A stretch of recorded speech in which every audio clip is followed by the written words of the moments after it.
Assalamualaikum warahmatullahi wabarakatuh. Perkenalkan, nama saya Nur Ainun Islamia. Saya dari Fakultas Tarbiyah dan Prodi Pendidikan Agama Islam. Di sini saya akan menjelaskan beberapa hal. Yang pertama, konsep negara Indonesia yang telah disampaikan oleh Bapak Insinyur Soekarno.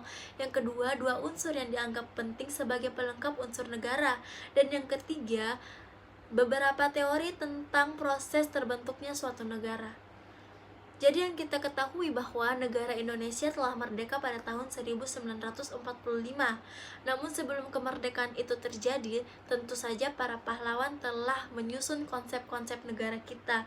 Salah satunya konsep yang telah disusun oleh Bapak Insinyur Soekarno.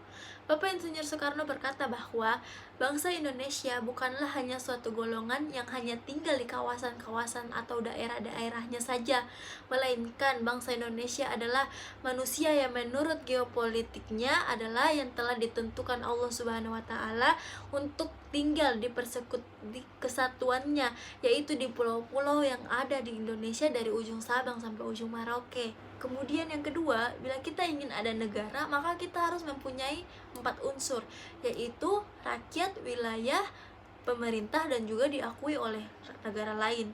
Unsur-unsur tersebut ialah unsur de facto dan unsur de jure, yang mana unsur yang fakta dan unsur hukum. Kemudian ada 2 unsur yang sangat berperan penting. Apa itu? Ialah unsur rakyat. Kenapa? Karena rakyat itu sendiri yang merupakan persekutuan hidup manusia yang sangat menginginkan persatuan.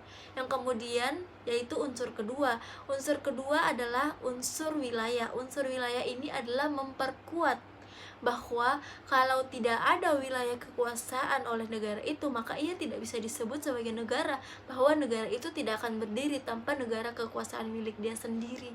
Seperti itu. Lalu yang ketiga yaitu proses terbentuknya suatu negara. Jadi, manusia itu adalah makhluk sosial yang tidak bisa hidup tanpa orang lain.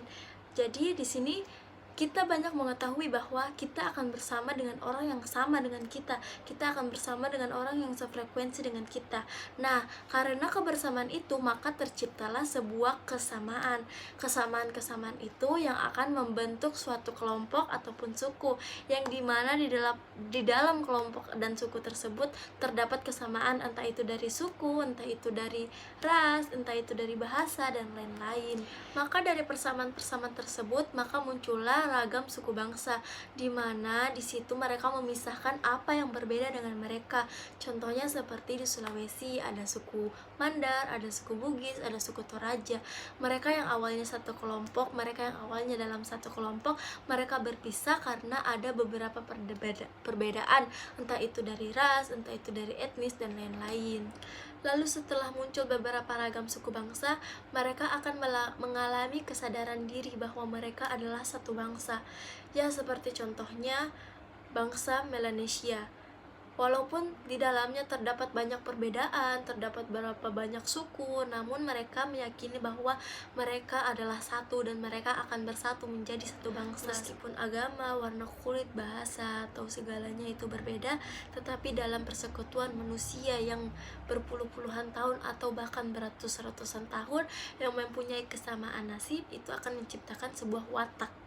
Watak tersebut yang akan membawa mereka menjadi satu bangsa. Pada perkembangan peradaban, maka suatu bangsa membutuhkan yang namanya pemerintah yang berfungsi untuk menjaga dan memelihara ketertiban masyarakat yang ada di dalam bangsa tersebut.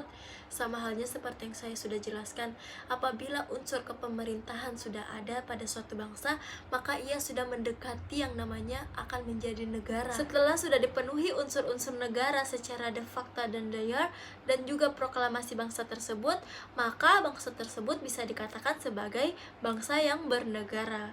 Karena pada hakikatnya negara adalah organisasi tertinggi yang ada pada suatu bangsa. Oke, sekian dari saya. Bila ada salah tolong diperbaiki. Terima kasih.